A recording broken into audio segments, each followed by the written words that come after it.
الحمد لله وحده والصلاة والسلام على من لا نبي بعده عليه وعلى آله وأصحابه الذين أوفوا عهده الذين هم خلاصة العرب العرباء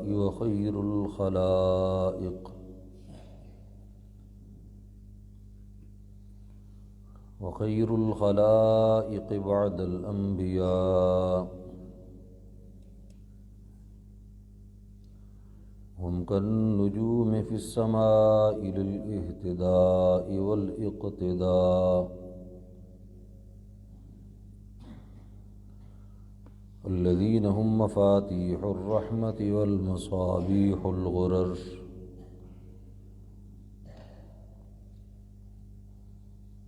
أما بعد فأعوذ بالله من الشيطان الرجيم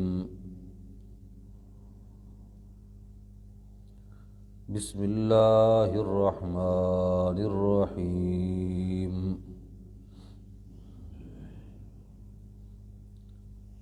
وسيجنبها الأتقى الذي يؤتي ماله يتزكى وما لأحد عنده من نعمة تجزى إلا ابتغاء وجه ربه الأعلى ولسوف يرضى صدق الله ومن أصدق من الله قيلا اللهم صل على سيدنا ومولانا محمد وعلى آل سيدنا ومولانا محمد وبارك وسلم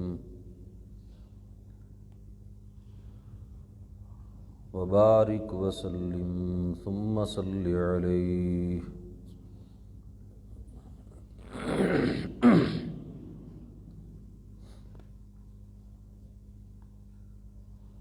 حضرات محترم،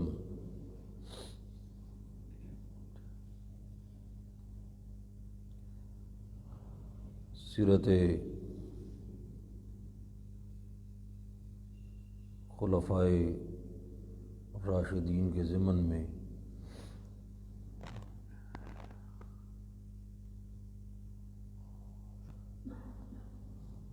درس قرآن و سنت کی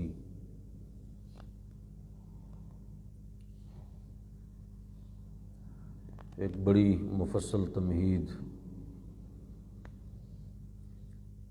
کچھ دروس میں آپ حضرات نے سماعت فرمائی ہے۔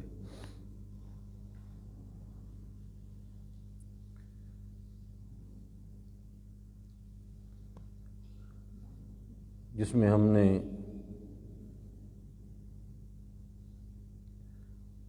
مقام صحابیت پر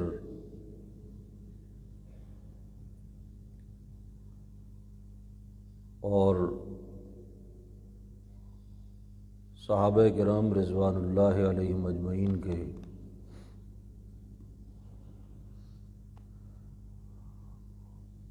شرف اور امت پر ان کی افضلیت کے حوالے سے ابتدائی بات کہی اور سنی۔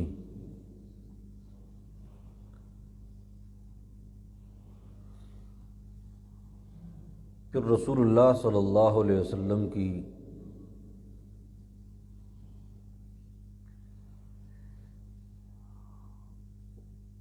وفات کے بعد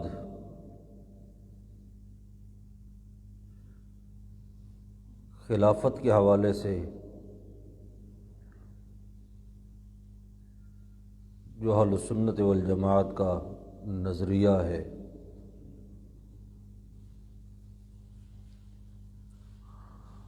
آیت استخلاف کی روشنی میں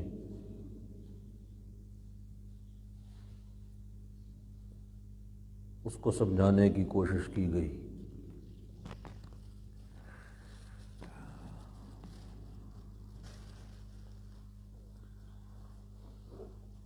ہمارا یہ نظریہ ہے کہ رسول اللہ صلی اللہ علیہ وسلم کا ہر صحابی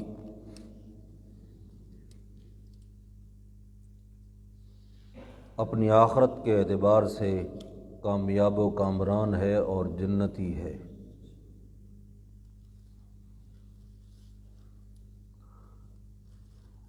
اور اللہ رب العزت کی رضامندی کے جو سرٹیفکیٹ اور سندیں ہیں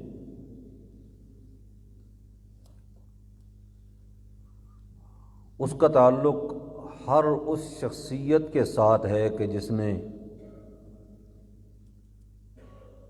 حالت ایمان میں رسول اللہ صلی اللہ علیہ وسلم کی مجلس صحبت اس کو حاصل کیا، چاہے ایک لمحے کے لیے ہی کیوں نہ ہو۔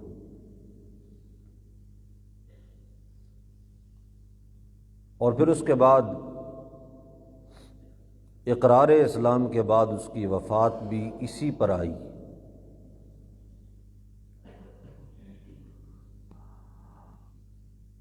وہ تعداد جتنے تک پہنچ جائے، جتنے بھی ہوں،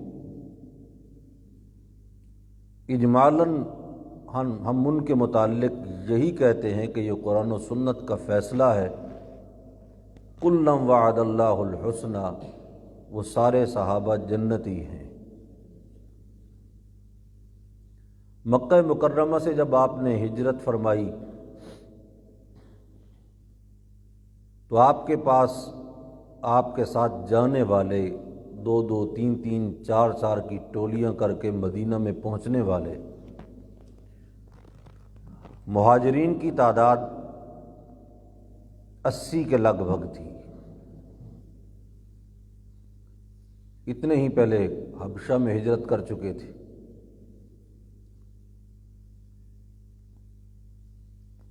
پھر بدر کے معرکہ میں وہ صحابہ جنہیں جہاد اور قتال کی توفیق ہوئی رسول اللہ صلی اللہ علیہ وسلم کے ساتھ،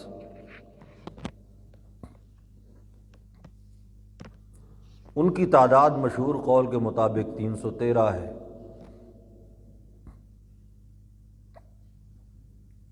پھر اس کے بعد حدیبیہ کے موقع پر 1400 یا ایک قول کے مطابق 1500 تعداد تھی۔ اور پھر حدیبیہ کے بعد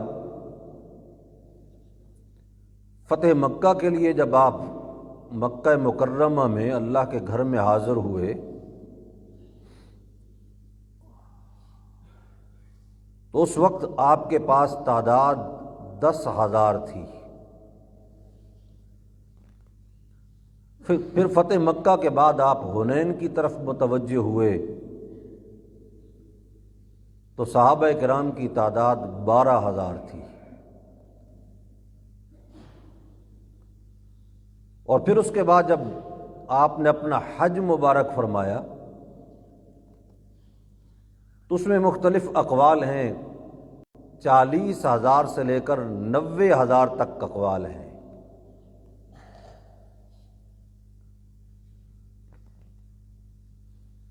بعض روایات میں یعنی کم از کم قول 40 کا ہے، بعض میں 90 تک بھی ملتا ہے۔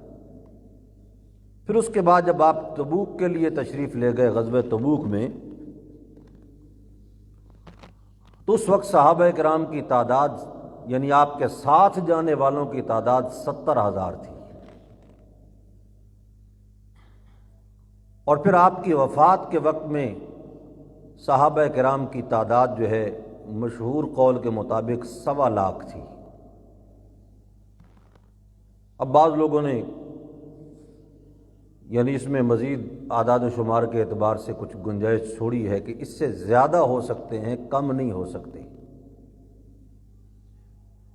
پھر وہ صحابہ کرام جن سے احادیث کی روایت موجود ہے، جنہوں نے احادیث کو روایت کیا ہے، ان کی تعداد تقریباً 7,500 ہے۔ پھر جن صحابہ کرام کے نام معلوم ہیں کسی نہ کسی واقعہ کی بنیاد پر یا کسی حادثہ کی بنیاد پر، جن صحابہ کے نام معلوم ہیں ان کی تعداد تقریباً 10,000 ہے۔ لیکن تعداد جو بھی ہو، رسول اللہ صلی اللہ علیہ وسلم کی مجلس میں ایک لمحے کے لیے بیٹھنے والا مومن، اس کا مقام و مرتبہ قیامت تک آنے والے تمام مومنین کے اجتماعی مرتبے سے بھی زیادہ ہے۔ ان سب سے اس کا مقام و مرتبہ زیادہ ہے۔ پھر ان صحابہ کرام میں جو مقام مہاجرین کو حاصل ہوا وہ انصار کو نہیں حاصل ہوا، اور مہاجرین میں بھی السابقون الاولون جو 10 مبشرہ ہیں ان کا مقام و مرتبہ زیادہ ہے۔ پھر 10 مبشرہ میں سے وہ شخصیات جنہیں خلفائے اربعہ کہا جاتا ہے ان کا مقام و مرتبہ باقی سب سے زیادہ ہے، اور پھر ان خلفائے اربعہ میں اہل السنت والجماعت کے نزدیک سب سے زیادہ مقام و مرتبہ ہے، بلکہ انبیاء کے بعد تمام روئے زمین پر بسنے والے انسان جو گزر چکے اور جو آئندہ آنے والے ہیں، انبیاء کے بعد اگر سب سے زیادہ مقام و مرتبہ ہے تو سیدنا صدیق اکبر رضی اللہ تعالیٰ عنہ کا ہے، کہ ان کو اللہ نے جو اعزاز اور جو شان نصیب فرمائی وہ کسی اور کو نصیب نہیں ہوئی۔ لیکن ایک غلط فہمی کا ازالہ کرنا چاہیے اور یہ بات ذہن میں رکھنی چاہیے کہ سیدنا صدیق اکبر کا یہ مقام و مرتبہ خلافت کی وجہ سے نہیں ہے۔ گزشتہ درسوں میں اگر آپ بات سمجھ سکے ہیں تو اس کا خلاصہ بھی یہی ہے کہ حضرت صدیق کا یہ مقام خلافت کے ملنے کی وجہ سے نہیں ہے، بلکہ ہمارا یہ عقیدہ و نظریہ ہے کہ خلافت کی ترتیب اگر اس کے برعکس بھی ہوتی تو اس کے باوجود جو رتبہ اور مقام سیدنا صدیق اکبر کا ہے اس کے برابر کسی اور کا مقام نہیں ہو سکتا تھا۔ پھر بھی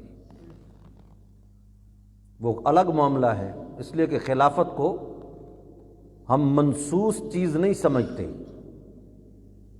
کہ باقاعدہ اس کے متعلق کوئی نص موجود ہو، اللہ کا حکم موجود ہو شخصی طور پر۔ خود خلافت تو منسوس ہے لیکن شخصیت منسوس نہیں ہے کہ اس پر اللہ رب العزت کی طرف سے کوئی باقاعدہ ایک حکم آ گیا ہو، اللہ کا حکم ہو یا اللہ کے رسول کا حکم ہو، پھر اس کے بعد کوئی مشورے کرنے کی گنجائش باقی رہتی۔ اور صحابہ کرام تو اللہ اور اس کے رسول کے حکم کو ماننے کے لیے ہر وقت تیار کھڑے ہوتے تھے۔ ان کی تو یہ شان تھی کلہم یلتمس ان یأتم برسول اللہ صلی اللہ علیہ وسلم۔ بلکہ میں تو یہ کہتا ہوں کہ ہم نے بعد والی امت نے آسانی کے لیے ایک تقسیم کر لی ہے، واجبات، سنن، مستحبات، سنت موقدہ، سنت غیر موقدہ۔ صحابہ کرام کے ہاں اس چیز کا کوئی تصور نہیں تھا، بس جو دیکھا اس کو کرنا ہی کرنا ہے۔ ان کے ہاں تو یہی تھا، جو بس اللہ کے رسول سے کچھ دیکھیں تو عمل کریں اس کے اوپر۔ ان کے ہاں تو نظریہ اور فلسفہ یہ تھا۔ حضرت جابر فرماتے ہیں کہ یہ صحابہ کی شان تھی، کلہم یلتمس ان یأتم برسول اللہ، ہر ایک کی ہر وقت یہی خواہش رہتی تھی کہ وہ رسول اللہ صلی اللہ علیہ وسلم کے فعل کی اقتداء کرے۔ اور اگر آپ کی زبان مبارک سے کوئی بات ویسے ہی نکل گئی نا، صحابی نے سن لی، ساری زندگی اسی بات کا پاس رکھتے تھے۔ اتفاقاً دیکھ لیا، ساری زندگی اسی بات کا پاس رکھتے تھے۔ ایک صحابی ہیں، ایک تو مشہور صحابی حضرت معاویہ ہیں رضی اللہ تعالی عنہ، ایک اور صحابی بھی ہیں زیادہ معروف نہیں ہیں، ان کا نام بھی حضرت معاویہ ہے۔ انہوں نے رسول اللہ صلی اللہ علیہ وسلم کی صحبت بہت کم وقت کے لیے پائی، اپنا گریبان کھول کے رکھتے تھے۔ کسی نے کہا بھائی گریبان آپ کھول کے کیوں رکھتے ہیں، یا آپ بٹن اس زمانے میں جس طرح رائج تھے اس طرح ان کو بند کیوں نہیں کرتے؟ انہوں نے کہا بھی میں نے رسول اللہ صلی اللہ علیہ وسلم کی جب زیارت کی تھی نا، اس وقت آپ کا یہ گریبان کھلا ہوا تھا، میں تو ساری زندگی کھول کے رکھوں گا۔ بس مقصود اقتدا ہے، بس دیکھا اور عمل کیا اس کے اوپر۔ اور آپ یہ سن چکے ہیں کہ رسول اللہ صلی اللہ علیہ وسلم کے خاندان میں جو کعبۃ اللہ کے مختلف ادارے اور محکمے تھے، ان میں سقایا کی ڈیوٹی جو تھی، پانی پلانے کی جو ڈیوٹی تھی، لوگوں کو سیراب کرنا، پیاسوں کو پانی پلانا، یہ خاندان یعنی عبد المطلب میں بنو عباس کے پاس آئی۔ اور جب یہ بنو عباس کے پاس آئی تو انہوں نے پانی اسی طرح پلانا شروع کیا، اور پوری نسل میں یہ چلتا رہا، یہ سقایا کا نظام باقاعدہ۔ لیکن اب جب آگے نسل بڑھتی ہے تو خاندان بڑھتے ہیں، قبیلہ پھیلتا ہے۔ حضرت عبداللہ ابن عباس رضی اللہ تعالیٰ عنہ سے کسی نے پوچھا، ان کا یہ کیا معاملہ ہے، آپ کو کوئی غربت لاحق ہو گئی یا طبیعت میں خدا نخواستہ بخل آ چکا ہے، کیا وجہ ہے کہ تمہارا خاندان جو ہے لوگوں کو پانی پلاتا ہے تو اس میں صرف کھجوریں ڈال کے اس کو میٹھا کر کے پلاتا ہے، اور تمہارے جو چچا زاد قبیلے ہیں وہ دودھ ڈالتے ہیں، شہد ڈالتے ہیں، اس طرح اس کو مزید بہتر کر کے مزید اس پر خرچہ کر کے دیتے ہیں، تمہارے لیے کیا عذر ہے اس کا؟ ام لکم بخل ام بکم حاجہ، بخل ہے یا حاجت ہے؟ حضرت عبداللہ ابن عباس فرماتے ہیں واللہ ما بنا من بخل ولا بنا من حاجہ، نہ بخل ہے نہ حاجت ہے۔ اللہ کے رسول صلی اللہ علیہ وسلم کا ایک جملہ ہے جس کی پاسداری ہمارا خاندان کر رہا ہے، ایک جملہ ہے صرف۔ اچھا جی، وہ کون سا جملہ ہے؟ کہ اللہ کہ جب آپ نے حج کیا تو بنو عباس اس وقت پانی پلانے کی ڈیوٹی پر تھے، اور رسول اللہ تشریف لائے صلی اللہ علیہ وسلم، انہوں نے پانی پیش کیا جس میں کھجوریں ملی ہوئی تھی، نبیذ جس کو بولتے ہیں۔ آپ نے اس کو نوش فرمایا اور اس کے بعد فرمایا احسنتم واجملتم، بہت اچھے بہت اچھے، کذالک ففعلوا، کذالک ففعلوا، اسی طرح کرتے رہو۔ بس آپ نے وہ جو جملہ بولا ہے نا، اسی طرح کرتے رہو۔ اب کوئی جتنے مرضی مال اور سونا اور ذخائر لگا کے بھی اچھے سے اچھا پانی بنائے نا، ہم یہ سمجھتے ہیں اس نبیذ کا مقابلہ نہیں ہو سکتا، جس کے متعلق رسول اللہ نے فرمایا کذالک ففعلوا، اسی طرح کرتے رہو، ہم اسی کی پاسداری کرتے ہیں۔ اگر خلافت ایسی چیز ہوتی کہ کسی کا نام مقرر کر دیا گیا ہوتا تو پھر صحابہ کرام کو بیٹھ کر پھر مشورہ کرنے کی کوئی ضرورت نہیں تھی، اور صحابہ کرام میں جب بھی انتقال اقتدار ہوا تو اس کے لیے باقاعدہ مشاورت ہوئی، حتیٰ کہ خود حضرت صدیق رضی اللہ تعالیٰ عنہ کے لیے بھی باقاعدہ مشاورت ہوئی۔ اگر حکم نص کی شکل میں موجود ہوتا تو صحابہ کرام اس پر کوئی مشاورت نہ کرتے، لیکن خلافت تو ملنی تھی، یہ وعدہ تھا، اور وعدہ صحابہ سے تھا، اور وہ وعدہ اللہ نے پورا بھی کیا، آپ سن چکے ہیں۔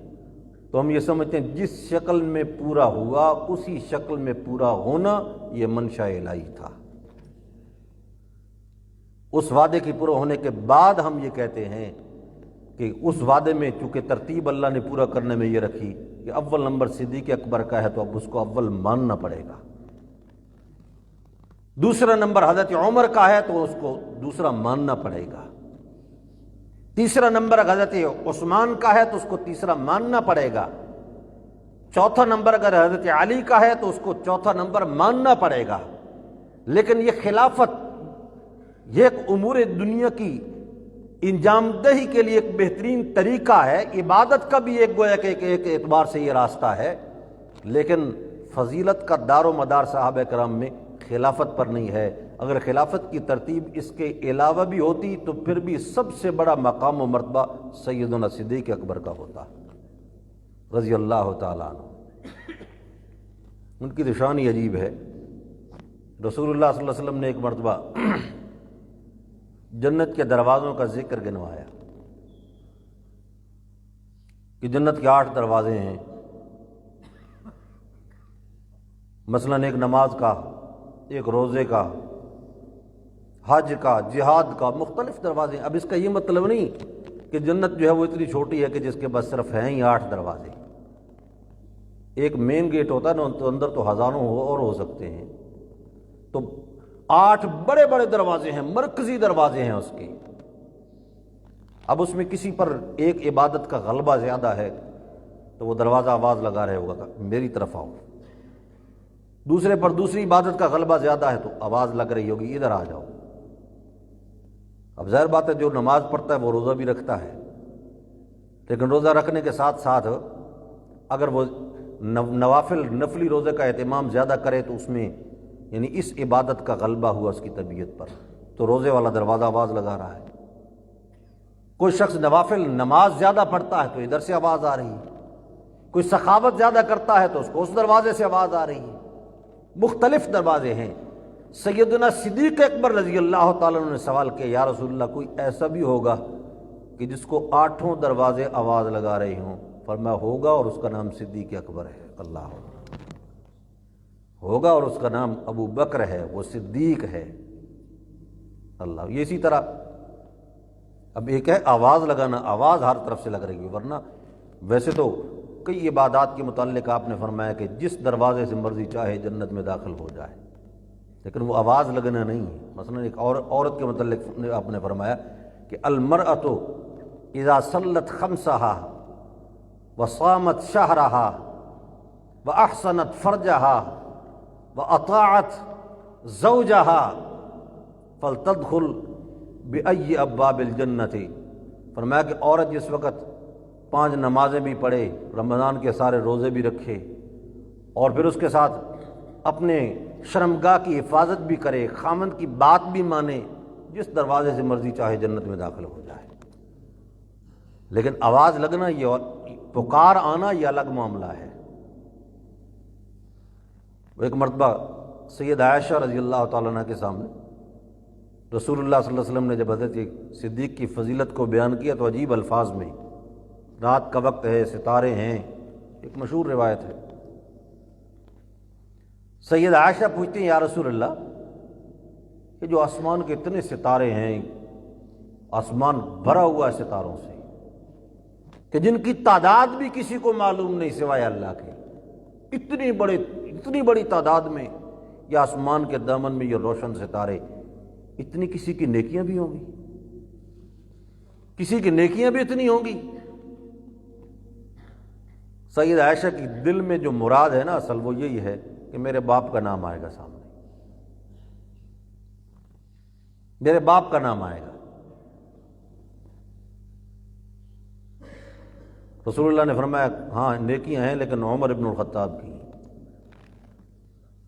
اب سید عائشہ کچھ پریشان ہو گئیں، امید یہ تھی کہ باپ کا نام سامنے آئے گا، لیکن حضرت عمر کا نام آ گیا۔ کوئی ایسی حسد والی بات تو نہیں تھی، لیکن توقع کے خلاف جواب آیا نا۔ تو پھر اس کے بعد انہوں نے پوچھا یا رسول اللہ فأین ابی، پھر میرے باپ کا کیا ہوگا؟ فرمایا تیرے باپ کی تو ایک رات کی نیکی عمر کی ساری زندگی کی نیکیوں سے زیادہ ہے۔ اللہ، ہجرت کی ایک نیکی، صرف ہجرت والی رات کی۔ اب ان کا مقام و مرتبہ جو ہے وہ بالکل جدا ہے، الگ ہے۔ حضرت عبداللہ ابن عباس رضی اللہ تعالیٰ عنہ، انہوں نے جب یہ ذکر کیا کہ کل قیامت کے دن کچھ اصحاب الیمین ہوں گے، کچھ اصحاب الشمال ہوں گے، مومنین کو دائیں ہاتھ میں نامہ اعمال دیا جائے گا اور کفار کو بائیں ہاتھ کے اندر دیا جائے گا، تو اصحاب الیمین میں سب سے پہلے جس کو نامہ اعمال حوالے کیا جائے گا وہ حضرت عمر ہوں گے۔ اب سننے والے، اب ظاہر بات ہے کہ وہ لوگ عادی ہو چکے تھے کہ عام طور پر اس قسم کے سبقت کے معاملات میں پہلا نمبر ہی صدیق کا ہوتا ہے رضی اللہ تعالیٰ عنہ، تو مزاج بنا ہوا تھا نا۔ تو انہوں نے، اس پوچھنے والے نے حیرانگی کے ساتھ کہا فأین ابو بکر، اگر عمر کو سب سے پہلے نامہ اعمال ملے گا دائیں ہاتھ میں، تو ابو بکر کا پھر حال کیا ہوگا؟ ان کا کیا معاملہ ہوگا؟ انہوں نے کہا ہائی ہاتھا ہائی ہاتھا، بڑی عجیب بات ہے، نہیں سمجھے تم۔ اللہ کے بندے، عمر کو ابھی تک پروانہ ہاتھ میں ملا نہیں ہوگا کہ ابو بکر فرشتوں کی جلو میں جنت میں اس سے پہلے پہنچ چکے ہوں گے۔ اللہ، ان کو تو فرشتے گھیرے ہوئے ہوں گے، اس لیے کہ ان پر تو ایک خاص رنگ چڑھا ہے جناب محمد الرسول اللہ کا صلی اللہ تعالیٰ علیہ وسلم۔ نبوت کے مزاج کے، رسول اللہ کے مزاج کے جتنا قریب سیدنا صدیق اکبر تھے، اتنا اور کوئی بھی قریب نہیں تھا۔ باقی جو عام طور پر کسی کی سوانے کو بیان کرتے ہوئے، کسی کی سیرت کو بیان کرتے ہوئے کچھ ابتدائی چیزیں بیان کی جاتی ہیں، وہ بھی ایک سبق کا حصہ ہوتی ہیں باقاعدہ۔ زمانہ جاہلیت میں نام ان کا عبد الکعبہ تھا۔ کیا نام تھا جی؟ عبد الکعبہ۔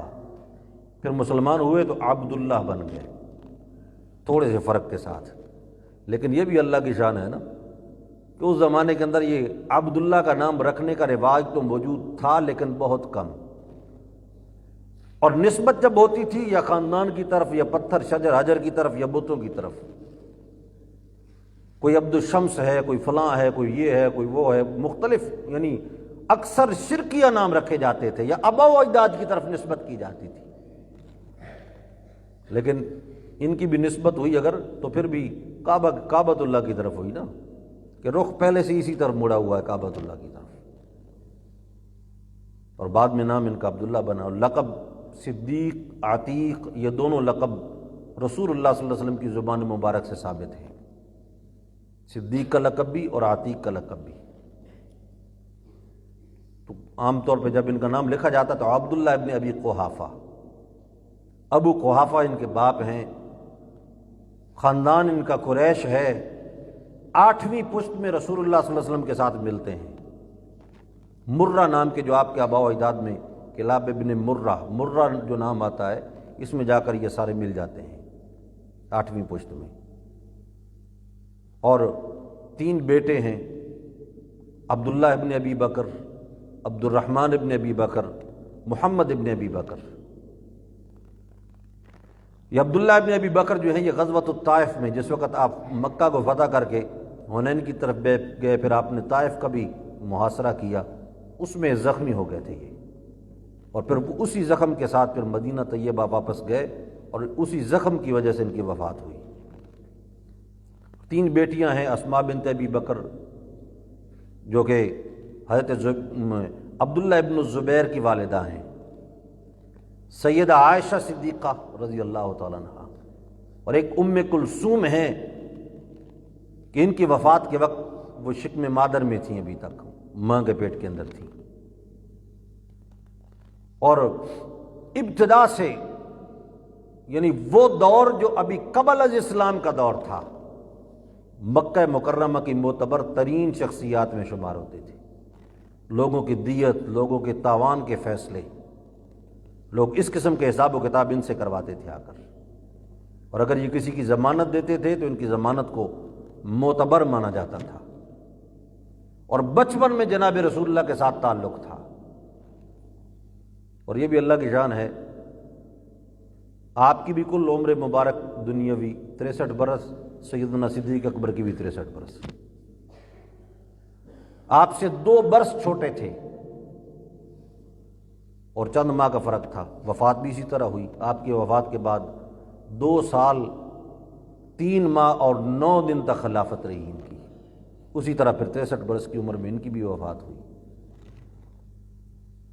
اور بچپن میں آپ کے ساتھ تعلق، آپ کی شادی کی تقریب میں شرکت، حتیٰ کہ شام کے سفر کے متعلق یہ لکھا ہے کہ انہوں نے جب رسول اللہ صلی اللہ علیہ وسلم شام کے سفر میں جا رہے تھے حضرت خدیجہ کا مال لے کر، تو انہوں نے ایک غلام کو باقاعدہ اجرت پر اپنی طرف سے بھی رسول اللہ کے ساتھ کیا تھا خدمت کے لیے، کہ کہیں ضرورت پڑ جائے تو رسول اللہ کی خدمت کرنا۔ حالانکہ اس وقت تک آپ نے کی نبوت جو ہے وہ اس طرح ظاہر نہیں ہوئی تھی، اعلان نبوت نہیں ہوا تھا۔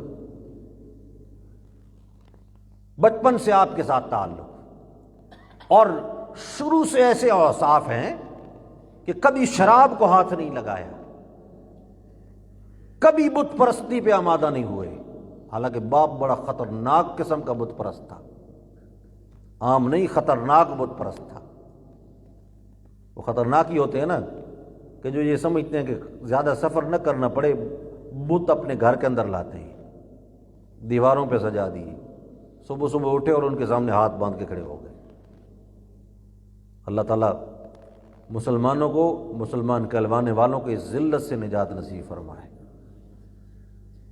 کہ وہی کام جو مشرکین مکہ کسی زمانے میں کرتے تھے، آج مسلمان کہلوا کر وہی کام کیے جاتے ہیں۔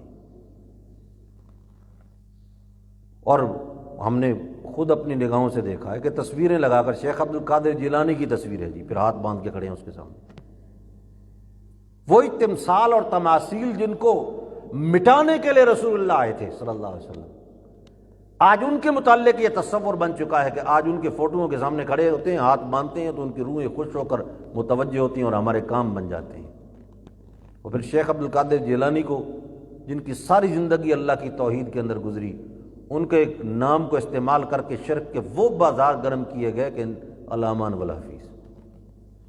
ہمارے بزرگوں میں اکابر میں شیخ عبد الغنی رحمۃ اللہ تعالیٰ علیہ ہیں، مولانا عبد الغنی جاجروی رحمۃ اللہ تعالیٰ، وہ اپنے واقعات میں بیان کرتے ہیں، ان کے اصل گاؤں کا نام گاگڑا ہے، جس کی وجہ سے اس کو عربی میں منتقل کرتے ہیں تو جاجرا بنتا ہے، جس سے جاجروی ان کو لکھا جاتا ہے۔ کہتا ہے میں اپنے گاؤں میں گیا، شام کا وقت تھا، مغرب کی نماز میں نے کچھ تاخیر کے ساتھ مسجد میں پڑھی تو وہاں دیکھا ہمارے علاقے کا ایک بوڑھا آدمی ہے اور وہ شمال کی طرف رخ کر کے ہاتھ جوڑ کے بلند آواز سے وظیفہ کر رہا ہے، یا شیخ عبد القادر جیلانی شیئن للہ، یا شیخ عبد القادر جیلانی شیئن للہ۔ اب یہ فلسفہ بھی ہمیں تو سمجھ میں نہیں آتا، کم از کم کچھ لوگ تو ایسے ہیں جو کہ اللہ سے مانگتے ہیں بزرگوں کے واسطے سے، اور یہ ایسی پکار ہے کہ بزرگوں سے مانگا جا رہا ہے اللہ کے واسطے۔ بات سمجھے نہیں سمجھے؟ یا شیخ عبد القادر جیلانی شیئن للہ، شیخ عبد القادر جیلانی کو پکارا جا رہا ہے اور نام اللہ کا لیا جا رہا ہے، پکار اس کی اور واسطہ اللہ کا۔ اور کچھ نے اس کو الٹ کر لیا کہ واسطے کسی اور کے ڈال دیے۔ کہتے جب یہ بیان ہو وہ اس طرح مانگ رہا تھا تو میرے دل پہ بڑی چوٹ لگی، میں نے کہا جی ہمارے علاقے کا ایک بزرگ آدمی ہے، اس کو مسئلہ سمجھایا جائے۔ تو میں نے اس کو پکڑا، میں نے کہا بابا جی دیکھو ابھی نماز پڑھی ہے، اللہ کے حضور ہاتھ باندھ کے کھڑے ہوئے ہو، پھر وعدہ کیا ہے ایاک نعبد و ایاک نستعین، مولا تیری ہی عبادت کروں گا، تیری ہی پکار کروں گا، یہ اللہ سے وعدہ کیا اور ابھی اس کو توڑ دیا اور مسجد کے اندر بیٹھ کے توڑ رہے ہو۔ دیکھو سب کچھ کرنے والی ذات اللہ کی ہے، اختیارات اللہ کے ہیں، نبی، ولی، غوث، کتب، ابدال، پیر، پیغمبر سب اللہ کے محتاج ہیں۔ جو اللہ چاہے وہی ہوتا ہے، جو اللہ نہ چاہے نہیں ہو سکتا، چاہے نبی کیوں نہ چاہے۔ حضرت نوح علیہ السلام اپنے بیٹے کو بچانا چاہتے تھے، اللہ کی مشیت نہیں تھی، بیٹا نہیں بچ سکا۔ جب یہ الفاظ میں نے بولے تھے وہ گھور کے کہتا ہے کہ تو نے حضرت نوح کو شیخ عبد القادر کے برابر کر دیا ہے۔ اب الیاذ باللہ اس کے نزدیک گویا اس کا تصور یہ ہے کہ شیخ عبد القادر جیلانی بڑی چیز ہے، اس کا مقام حضرت نوح سے بھی زیادہ ہے گویا کہ، یعنی جہالت کی انتہا یہ ہے۔ اور پھر کلمہ بھی پڑھا جاتا ہے، ان کو بھی پڑھانے والے ہوں گے، ان کی مسجدوں میں بھی مولوی ہوں گے، وہاں منبر و محراب کے وارث بھی موجود ہوں گے، لیکن اتنا سکھانے والا کوئی نہیں کہ اللہ کیا ہوتا ہے اور پیغمبر کیا ہوتا ہے، اس کے حقوق کیا ہیں، پیغمبر کے حقوق کیا ہیں، صحابی کیا ہوتا ہے، تابعی کیا ہوتا ہے، اولیاء اللہ کیا ہوتے ہیں، ان کے مقام و مرتبے کیا ہوتے ہیں۔ تو یہ ابو قحافہ جو تھے، بعد میں تو خیر اللہ نے ان کو فتح مکہ کے بعد اللہ نے ان کو ایمان کی توفیق دے دی، بلکہ یہ بھی اعزاز ہے کہ حضرت صدیق اکبر روتے ہوا ہے، یا رسول اللہ میرے باپ آنا چاہتے ہیں، اجازت ہے؟ فرمایا تیرا باپ ہے تو ہم اس کے پاس خود جانا چاہتے ہیں۔ اللہ آپ خود چل کے گئے اور ان کو کلمہ پڑھایا۔ تو اس وقت تک تو سخت تھے بڑے ابو قحافہ، اور اسی فکر میں کہ میرا جو بیٹا ہے نا یہ بزرگوں کا گستاخ ہے، اس کو کبھی بزرگوں کی مار پڑ جائے گی، یہ ان کی عبادت نہیں کرتا، ان سے مانگتا کچھ نہیں۔ تو بہت مجبور کیا، لیکن یہ دائیں بائیں بہانہ بنا کے نکل جایا کرتے تھے۔ ایک دن بہت سختی کی اور ڈانٹ کے کہا کہ ماروں گا اور یہ کروں گا، جاؤ لازمی اندر۔ تو ایک کمرہ بنا ہوا تھا جس کے اندر ایک مٹی کا بوتل انہوں نے رکھا ہوا تھا، حضرت صدیق اکبر نے کہا اچھا ٹھیک ہے ابا جان آپ جائیں، لیکن میں تخلیہ میں بالکل علیحدگی میں اس کے پاس جاؤں گا۔ اب بابا خوش ہو گیا کہ ٹھیک ہے، علیحدگی میں جا رہا ہے بیٹا میرا جو ہے نا وہ اب مان چکا ہے اس کو۔ اندر گئے اور کنڈی لگا دی، اور اسی طرح سنت ابراہیمی کو زندہ کیا۔ کوئی مٹی کا ڈھیلا یا کوئی چیز اٹھا کر دے کے کہا کہ اگر تو ہے رب خدا تو پھر میں تجھے مار کے دیکھتا ہوں، اپنے آپ کو بچا لینا۔ تو پتھر جب اٹھا کے مارا تو وہ وہیں ڈھیر ہو گیا۔ انہوں نے کہا اس کو پکارنے کی کیا ضرورت تھی، یہیں مٹی کا ڈھیر ہو گیا۔ اور جب کچھ دیر گزر گئی اس کے بعد باپ نے آ کے دیکھا تو اس کا تو معبود الٹا پڑا ہے اور ٹکڑے ٹکڑے ہو چکا ہے۔ وہ تو بھاگا پیچھے مارنے کے لیے، اس کے تو ہوش اڑ گئے کہ میرے خدا کا یہ حال کر دیا، میرے معبود کا یہ حال کر دیا، پیچھے بھاگا۔ لیکن صدیق اکبر کی ماں نے پکڑا اور کہا کہ میرے بیٹے کو اللہ نے عجیب شان عطا کی۔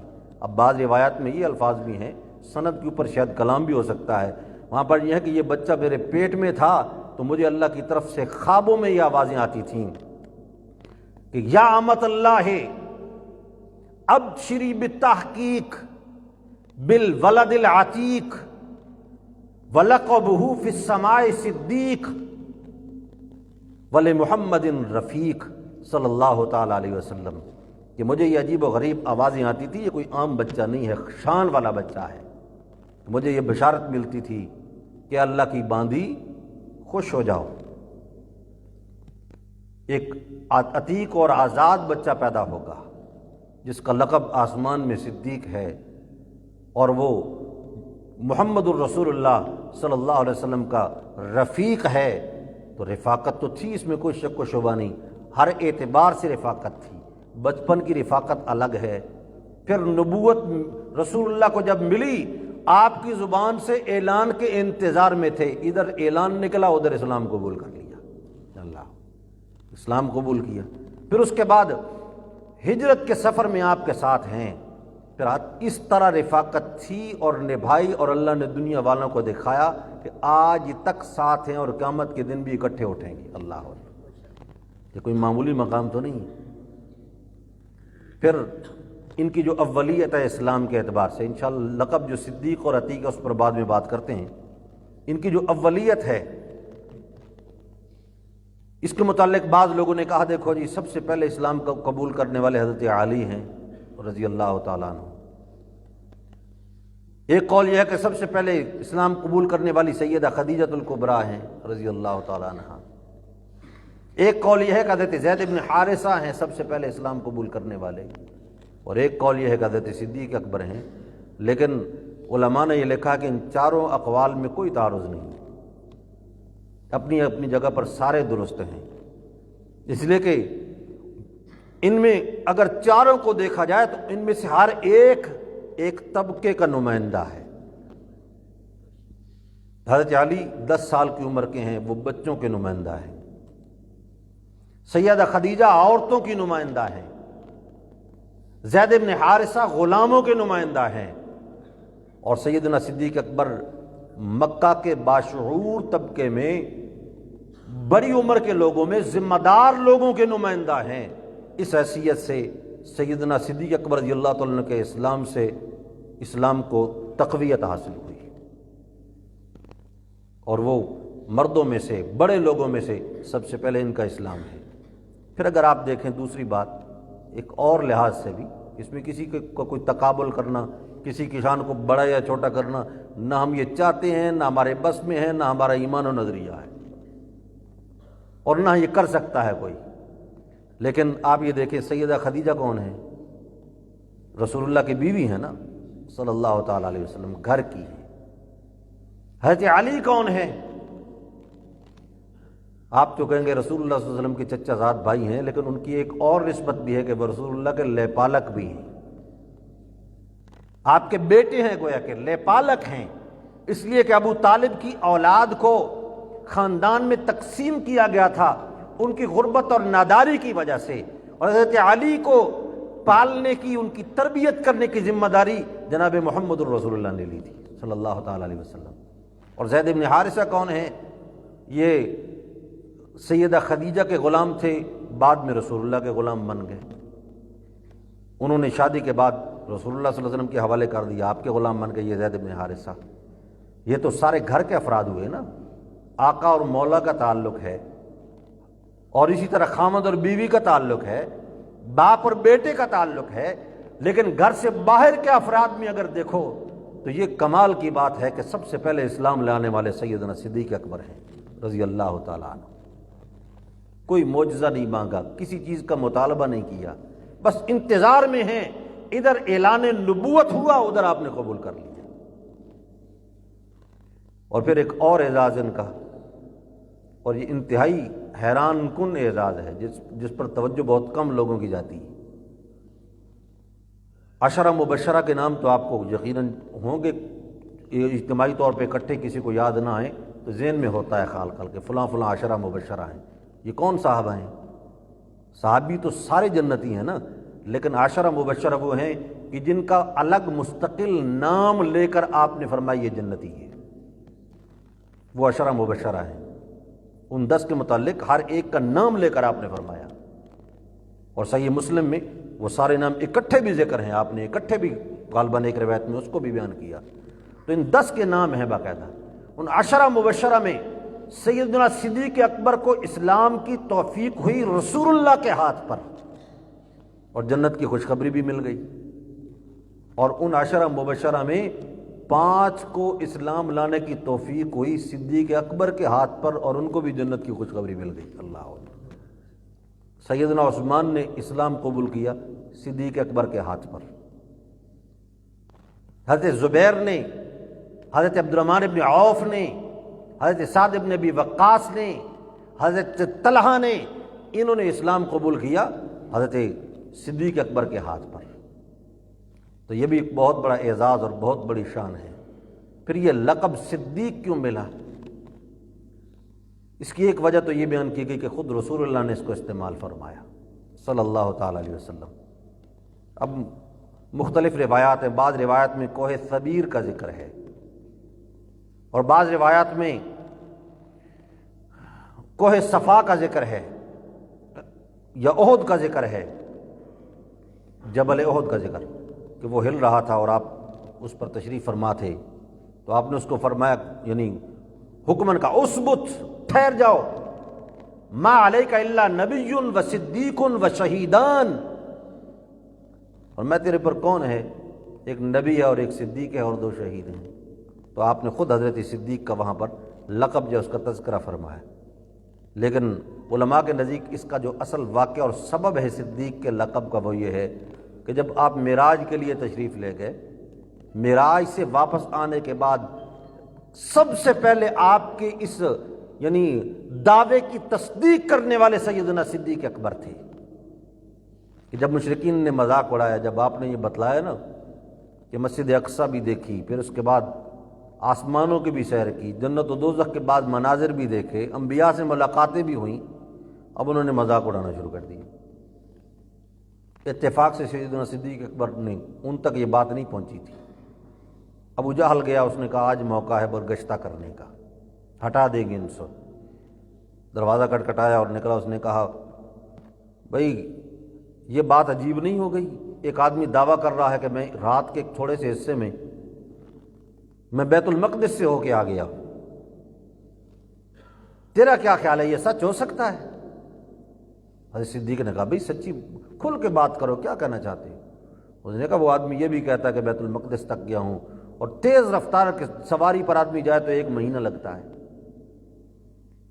پھر آسمان اول تک پرانے زمانے میں فلاسفہ یہ کہا کرتے تھے کہ 500 سال تو ایک آسمان تک لگتا ہے، پھر 500 سال دوسرے آسمان تک، 7 آسمان ہے تو 3500 سال کا سفر ہے، اور یہ کہتا میں رات کے ایک لمحے میں ہو کے آ گیا ہوں۔ حضرت صدیق نے کہا اچھا اگر تیری مراد یہ ہے کہ میرے پیغمبر نے کہا ہے، اب خبر دینے والا بھی مسلمان نہیں۔ انہوں نے کہا بالکل تمہارے پیغمبر نے کہا ہے۔ حضرت صدیق نے کہا پھر سوچ لو واقعی سچی بات ہے کہ کہا ہے اور تو نے سنا ہے؟ اس نے کہا بالکل سنا ہے۔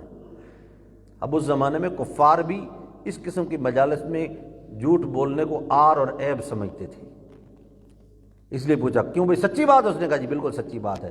کہا پھر اس کی گواہی دینے کے لیے صدیق پہلے موجود ہے۔ میں اس کی گواہی دیتا ہوں۔ اس کا وہ کس طرح آپ گواہی دیتے ہیں؟ انہوں نے کہا آپ کے قول کو مان کر ہم یہ تسلیم کرتے ہیں کہ جبریل آسمان سے زمین پر آتا ہے۔ جب جبریل آ سکتا ہے اور ہم مانتے ہیں، عالم غیب کی پتہ نہیں کتنی باتوں پہ ہم ایمان لا چکے ہیں بن دیکھے، اگر اللہ کے رسول نے یہ فرمایا تو اس کو بھی ہم حق اور سچ مانتے ہیں۔ اللہ اکبر۔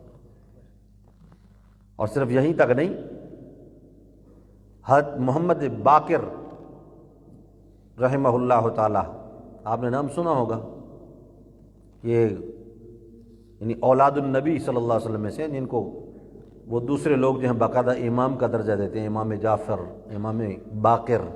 امام باقر جو ہیں، ایک مرتبہ ان سے کسی نے مسئلہ پوچھا، خود ان کی کتابوں میں لکھا ہوا ہے، ان سے کسی نے مسئلہ پوچھا کہ تلوار جو ہے اس کی نیام وغیرہ اور دستیاں وغیرہ، اس کو اگر سونے کی تاروں سے مزین کیا جائے تو سونے کا استعمال اس پر جائز ہے یا نہیں ہے؟ ان کا جائز ہے، اور جائز ہونے کی دلیل یہ ہے کہ قد تحلی بہا ابو بکر صدیق، اس لیے کہ اپنی تلوار کو سونے کے ساتھ مزین کیا ہے ابو بکر صدیق نے۔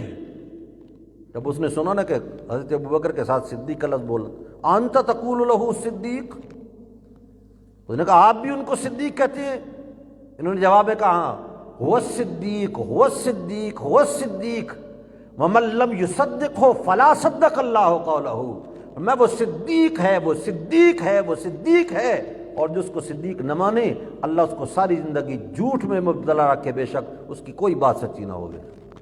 اللہ، تو یہ لقب جو ہے سیدنا صدیق اکبر کا لقب خود رسول اللہ کی زبانی بھی موجود ہے، نقل کیا گیا ہے۔